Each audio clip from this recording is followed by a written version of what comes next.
I didn't have a name for the feeling at first, which was the worst part. If you can name something, you can file it away. You can tell yourself it's normal, temporary, manageable. But this was like waking up with a bruise you couldn't remember earning. Tender every time you pressed it, darker each day you tried to ignore it. It started small, almost funny. Lillian, Lil to everyone who knew her for longer than 5 minutes, came home on a Thursday with her hair damp from the late shift at the studio, cheeks pink from the cold, and she was grinning at her phone like it was telling her a secret. She didn't even notice I was in the kitchen, elbow deep in a sink full of dishes, because she was half floating. "Okay," she said, kicking her shoes off by the door. "Don't judge me." "I'm judging you preemptively," I said, wiping my hands on a towel. "That's my brand." She held up her phone like evidence. I said yes. "To what?" "To a date," she said, and the grin widened. "With Matt." Matt. That name landed in the room like a random object tossed into a familiar drawer. It didn't belong in the tidy layout of our life. "Matt from the bar?" I asked. "Matt from the bar," she confirmed, as if he was already a character we'd both agreed to love. He asked again, and I don't know, I said yes. "He's nice." "Nice," I repeated, trying to make it sound like a blessing. "Look at you, being a functioning adult." Lil rolled her eyes and drifted closer, shoulder bumping mine as she reached into the fridge for a seltzer. The contact was so casual, so us, that my body relaxed automatically, until the next thought hit. Soon, there would be a version of her that came home with someone else's scent on her. I laughed because it was the only move I had. "Finally, I was starting to think you were married to your job." "I'm not married to my job," she said. "I'm just tired all the time." "Same," I said, which was true, but for different reasons lately. I was tired of my own brain, tired of the way it kept flashing warning signs at random moments. Lil snapped her seltzer open and took a sip, then leaned her hip against the counter, facing me. "Anyway," she said lightly, "you'll like him. He's funny." "Yeah?" I kept my voice even. "Does he know you're secretly a tyrant about dishwasher loading?" She laughed, and that was the bruise. The laugh wasn't new. It wasn't even about him. It was just her laugh, bright and unself-conscious, the sound that had followed me through the last 2 years like a lucky charm. But the moment she laughed and I pictured someone else earning it, something in my chest tightened in a way that didn't feel friendly. I told myself it was protective. That's what best friends do, right? They get wary when a new person enters the orbit. They worry. They test. They want what's best. That's reasonable. That's normal. Except what I felt wasn't worry. It was heat. It was a sting. It was the irrational urge to say no, like I had some kind of claim I'd never voiced. And the scariest part was that I couldn't figure out where it was coming from. Lil knew me better than anyone. She knew my whole messy, unlabeled history, the way I dated women and men and never wanted to put my heart in a box with a sticker on it. The way I avoided the "so what are you" conversations like they were potholes on a dark road. She'd been the first person I told in college, not in some grand coming out speech, but in a quiet moment on our dorm roof when the air smelled like rain and I couldn't carry the secret alone anymore. "Sometimes I like guys," I'd said, staring at the city lights like I could hide behind them. "And sometimes I like girls, and I don't know what that makes me." Lil hadn't flinched. She'd just nudged my shoulder with hers, steady and warm. "It makes you Brendan," she'd said. "Also, it makes you someone who should stop texting your ex at 2 a.m. I'd laughed then, half from relief, half from being seen. That was Lil. She had a way of making the big things feel survivable without making them small. So why was I suddenly acting like a jealous stereotype in a bad rom-com? The first time I realized that jealousy had teeth was a week later when Matt became a real person instead of a name in Lil's mouth. He picked her up on Friday night, and I heard them in the hallway. Her laugh, his deeper reply, the polite murmur of introductions when she remembered I existed. "This is Brendan," Lil called as if I were part of the furniture. "Brendan, this is Matt." Matt stepped into our doorway with that easy confidence some people have, the kind that says they've never had to rehearse how to stand in a room. He was tall, dark hair, clean jacket, the faint smell of cologne that tried a little too hard. He smiled at me like we were already on the same team. "Hey man," he said, holding out his hand. "Nice to finally meet you. Lil talks about you all the time." "All the time?" I echoed, forcing a grin as I shook his hand. Lil shot me a look that said, "Behave." Don't make it weird, she said, but she was smiling, cheeks lifted, eyes bright in a way that made her look younger. I wanted to memorize that expression and also erase the fact that it was happening because of him. Have fun, I said, and the words came out like a script. Be safe. Don't let him sell you into the circus. Matt laughed. I promise I'm not in the circus. That's exactly what a circus guy would say, I replied, trying to sound charming, trying to sound normal. Lil grabbed her coat and scarf, and before she left, she reached up and tugged the collar of my hoodie straight like she always did, a small caretaking gesture she didn't think about. Her fingers brushed my throat for half a second. You good? She asked softly. Yeah, I lied, and she believed me because I'd trained everyone to accept my yeah as truth. The door closed behind them, and our apartment, our little shared world of thrifted furniture and mismatched mugs, felt abruptly too quiet, like someone had turned down the volume on my life. I tried to distract myself. I put on a movie, I reorganized the spice rack, I texted a guy I'd been casually seeing and stared at the 3 dots like it meant something. Nothing worked. Every few minutes, my brain offered me a new image. Lil leaning toward Matt in a restaurant booth, Lil smiling across a table, Lil walking beside him in the cold with her hand tucked into his arm. Each image landed with a dull ache that didn't match any definition of friendly concern I'd ever known. When she came home, it was after midnight. I was on the couch pretending I'd fallen asleep because I didn't trust myself to act normal if I looked at her too directly. She moved quietly, taking off her shoes, tiptoeing past me. Brendan? She whispered. I opened my eyes, blinking like I'd been dragged out of a dream. Hey, how was it? She hovered at the end of the couch, still wearing her coat, hair slightly wine-tossed, lips glossy. Good, she said. He's actually good. We went to that little place on 9th, then we walked by the river. I nodded, pretending my chest wasn't tightening on every word. And? I asked, because that's what best friends do. Lil hesitated, then smiled in a way that looked shy on her. We kissed. There it was. The bruise pressed hard. Nice, I said automatically, and my voice sounded wrong, too thin, too high. Look at you, romantic. Lil watched me for a beat, her smile dimming just a fraction, like she'd expected a different reaction. Then she shrugged it off because that was her gift too. She didn't assume the worst unless you forced her to. Anyway, she said, backing toward her room, I'm exhausted. Night. Night, I echoed. The moment her bedroom door clicked shut, I sat up, heart hammering like I'd just been caught doing something illegal. I wasn't angry at her. I wasn't angry at Matt. I was angry at myself for caring like this, for being the kind of person who couldn't just be happy for his best friend. I'd been jealous before. I'd felt that sour twist in my stomach when someone I was dating got attention from someone else. That made sense. That was within the rules. This didn't fit any rule I'd ever agreed to. Over the next month, the jealousy became a rhythm. Matt showed up more often. He started leaving a toothbrush in our bathroom, which felt like a territorial flag planted on sacred ground. He learned where we kept the cereal. He started using our nicknames for each other like he'd earned them. Lil, luminous with that early relationship glow, didn't notice how each small integration made me feel like I was being edged out of my own life. One Sunday afternoon, I came home from the gym and found them in the kitchen, shoulder to shoulder at the counter. Lil was laughing, head thrown back, while Matt tried poorly to flip a pancake. Flour dusted his sleeve. Lil had a streak of batter on her wrist. It was so domestic, so intimate, it made my stomach drop. Brendan, Lil called bright. Tell him he's being dramatic. I'm not being dramatic, Matt protested. This pancake is sabotaging me. Lil snorted. It's batter, Matt. It's not sentient. I stood in the doorway, gym bag slipping off my shoulder, and I watched them for half a second too long. The scene was warm and normal and happy, and it hurt like stepping on glass. Looks like sabotage to me, I managed, forcing my face into something like a smile. Lil came over and kissed my cheek, quick and affectionate the way she always did. But now the gesture landed different. My skin lit up where her lips touched, and my brain, traitor, wanted more. Do you want coffee? She asked. No, I said too fast. I'm good. Matt grinned at me. We're thinking about going to that street fair later. You should come. Lil's eyes flicked to mine, hopeful. Yeah, come with us. With us. The phrase landed like a closed circle I wasn't sure I belonged in. Maybe, I said.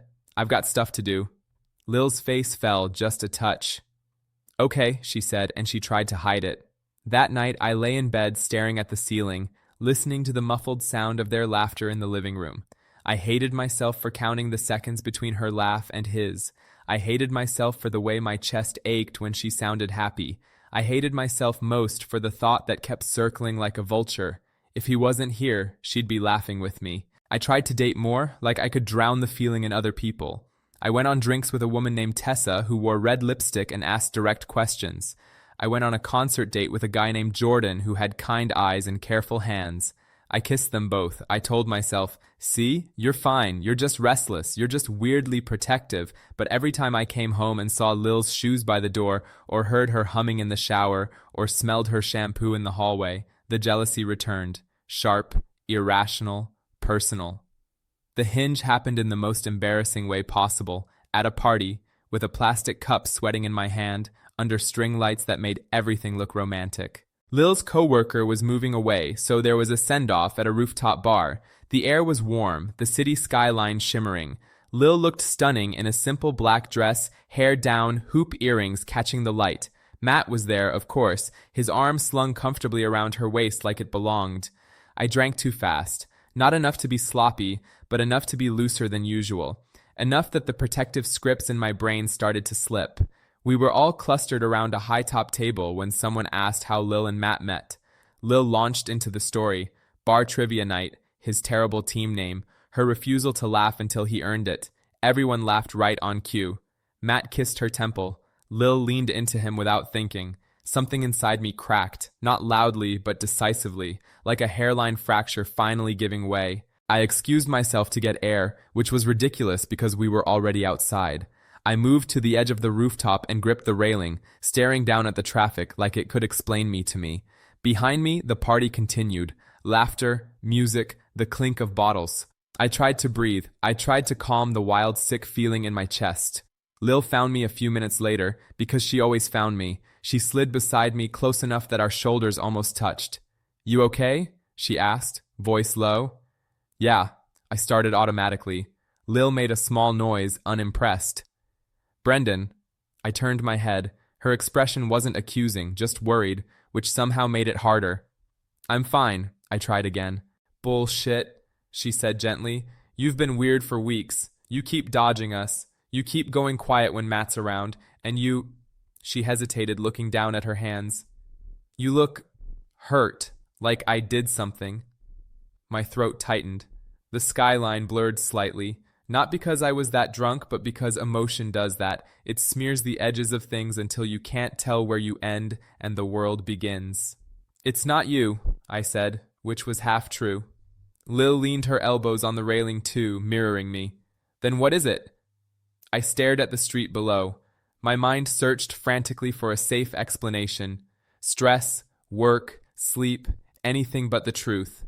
But the truth rose anyway, heavy and undeniable, like a door swinging open in a windstorm. I wasn't jealous because I was losing my best friend.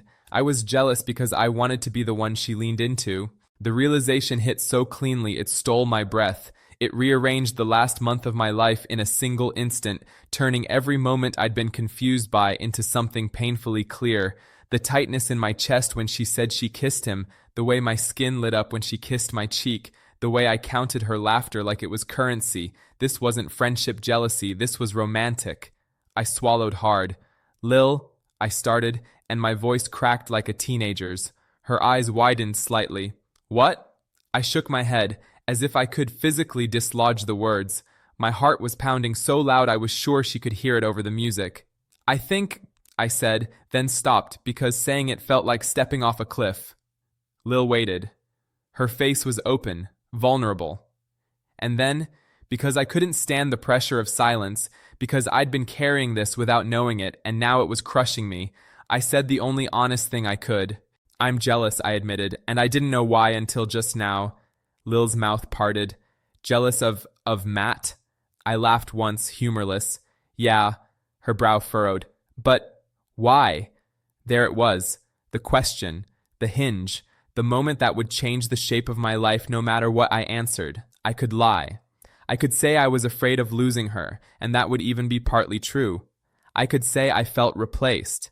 I could keep everything safely in the category of best friend anxiety. But I looked at her. At the way the string lights made her eyes look like they had their own weather, at the way her hair moved in the breeze, at the way she was watching me like I mattered, and something in me hardened into resolve. I was so tired of being a ghost in my own story.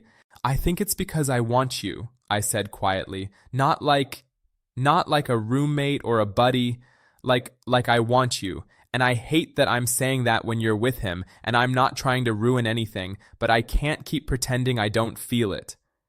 Lil didn't speak for a moment. The party noise felt far away. I watched her inhale, watched her blink, watched her process. I didn't know, she whispered finally. I didn't either, I confessed. I swear, I kept telling myself it was friendly. And then I watched you laugh with him, and it felt like someone took something out of my hands.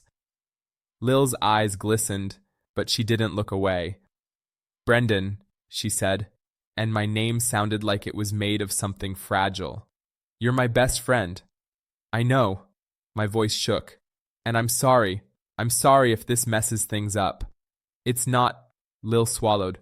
It's not that simple. My stomach sank. Because of Matt.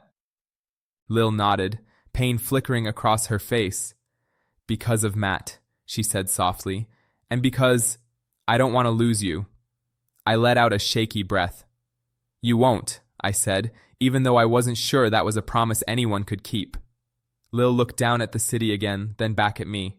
Can I ask you something? She said. Yeah, her voice was careful. Is this about your sexuality? Like, are you sure it's me and not... I flinched, not at the question itself, but at how gently she asked it, like she was afraid of stepping on a bruise. I'm sure it's you, I said. My sexuality isn't a phase I'm trying on. It's not confusion. It's me. And you've always been the person who made me feel like I didn't have to explain it. Lil's face softened. I never wanted you to feel like you had to.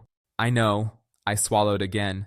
But I've been hiding anyway, not from you, from everyone else. I keep thinking if I don't name it, if I don't say it out loud, I can keep it safe, like it can't hurt me if it doesn't have language. Lil's eyes searched mine. And now it's hurting me, I said. And it's not fair to you either. You deserve honesty. Lil's shoulders rose with a breath, then fell. Okay, she said quietly. Okay, I hear you. We stood there in the warm night, suspended in the aftermath of truth.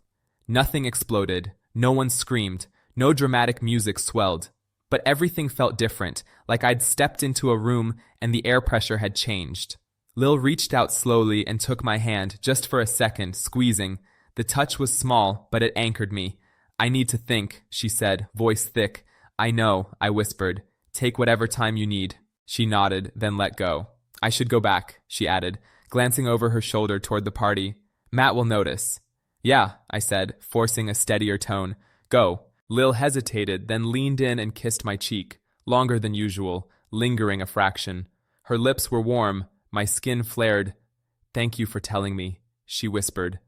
And then she walked back into the party, leaving me at the railing with my heart in my throat and my whole life rearranged. The next few days were strange in the way emotional earthquakes are strange. Everything looked the same, but nothing felt stable. Lil was quieter. Matt still came around, but he watched me more, like he sensed the new tension in the air without understanding it. I avoided being alone with him, partly out of guilt, partly out of fear I'd say something stupid. Lil and I started moving around each other like we were learning a new dance. We still made coffee in the mornings. We still watched dumb shows at night. But there was a tenderness under everything now, a taut string. On Wednesday evening, Lil knocked on my bedroom door. Can we talk? She asked. I set my book down, pulse spiking. Yeah. She sat on the edge of my bed, hands clasped in her lap. She looked tired, like she'd been carrying a weight. I told Matt, she said quietly. My stomach dropped. What did you tell him? That you have feelings, she said. That you're struggling. Not all the details, but enough. Heat rushed to my face. Lil, I know, she cut in softly. I know you didn't ask me to, but it felt wrong to keep seeing him and pretending everything was normal, and it felt wrong to keep you in this secret pain. I swallowed. How did he take it? Lil looked away. Not great. He was hurt. He thinks you've been waiting in the wings. That's not, I started, then stopped because the truth was messy. I hadn't been plotting. I hadn't been waiting, but my jealousy probably looked like that from the outside. I told him you didn't do anything, Lil added, that you were honest as soon as you understood it. My throat tightened. Thank you. Lil nodded once. We're taking space, she said. I don't know what's going to happen. I care about him, but... She inhaled sharply. But I keep thinking about what you said, and I keep realizing how much of you I don't let myself talk about because it's easier to let people assume things. I stared at her. What do you mean? Lil's eyes lifted to mine, bright with unshed tears. I mean, I hate that you feel like you have to be vague. I hate that you still dodge the questions when people ask about your dating life, like it's something shameful. And I hate that Her voice broke. I hate that I contributed to it by treating your fluidity like a fun fact but not a real part of you. I shook my head. You didn't. Lil reached out and grabbed my hand, squeezing hard. Let me say it, she whispered. I love you. I don't know what that means yet, and I'm scared of hurting people, and I'm scared of changing what we are, but I love you, and I don't want you to keep living like you have to edit yourself to be acceptable. My breath caught. The room felt too bright, too small. I squeezed her hand back. I'm scared, I admitted, voice barely there. Not just about you, about everyone, my parents, my friends, work. I keep thinking if I don't label it, no one can pin me down, no one can argue with me, like, if I stay blurry, I stay safe. Lil's thumb stroked the side of my hand, a grounding motion. But you're not safe, she said softly. You're lonely. The word landed hard because it was true. I'd mistaken privacy for protection. I'd built a life where the people closest to me knew pieces, but not the whole. Even with Lil, especially with Lil, I'd kept parts of myself tucked away, because if she saw all of me and didn't want me, what would I do? I swallowed, eyes burning. I don't want to be blurry anymore, I said. Lil's breath hitched. Okay, she whispered. We didn't fix everything that night. We didn't decide the future. We didn't erase the consequences. But we sat there, hands clasped, and let the truth take up space. After she went back to her room, I stayed awake, staring at the ceiling, feeling the shape of my own vow forming slowly and firmly in my chest. The jealousy had been a flare, a warning, a message from a part of me I'd been trying to keep quiet. You can't keep pretending you don't want what you want. You can't keep living your life like it's something to apologize for. A week later, I called my sister first because she was the least scary. She answered on the second ring. Hey, she said. What's up? I walked to the window, looking out at the street like it could steady me. I need to tell you something, I said. There was a pause. Okay, she said carefully. Tell me. I'm not straight, I said, and even that felt too simple, too rigid. I'm fluid. I date men and women. I don't love labels, but I'm done pretending it's just a phase or a weird detour. My sister exhaled. Then she laughed softly, not mocking, just relieved. Brendan, she said, I've known since you were 15 and cried at that movie about the ballerina. I blinked, startled into a laugh. That doesn't mean anything. It means everything, she teased, then her voice softened. I'm proud of you. The words hit me like warmth, like air. I told a couple friends next. I didn't make it dramatic, I just stopped dodging. When someone asked, so who are you seeing? I didn't default to vague jokes. I said, I date people, men and women. I'm figuring it out as I go, but I'm not hiding it anymore. Every time I said it, my heart pounded. Every time the world didn't end. And then, one evening, Lil and I were in the kitchen making pasta, shoulder to shoulder, the way we'd always been, and she glanced at me over the pot. You told your sister, she said, not a question. Yeah, I admitted. And my friends. Lil's eyes shone. How does it feel? I thought about it. The fear, the relief, the strange steadiness that came with being honest. Like stepping outside after holding my breath, I said. Lil smiled, small and real. Good, she whispered. I didn't know what would happen with her and Matt. I didn't know what would happen with Lil and me. Maybe we'd stay best friends who had to navigate a new tenderness. Maybe we'd become something else. Maybe we'd hurt people, including each other, along the way and have to learn how to repair. Jealousy had shown me the truth in the ugliest, sharpest way, and I'd finally listened. When I went to bed that night, the apartment was quiet. Lil's door was closed. The hallway smelled faintly of garlic and soap. I lay in the dark with my hands on my chest, feeling my heartbeat settle into something like calm. I wasn't a question mark anymore. I was a person, and I was going to live like it.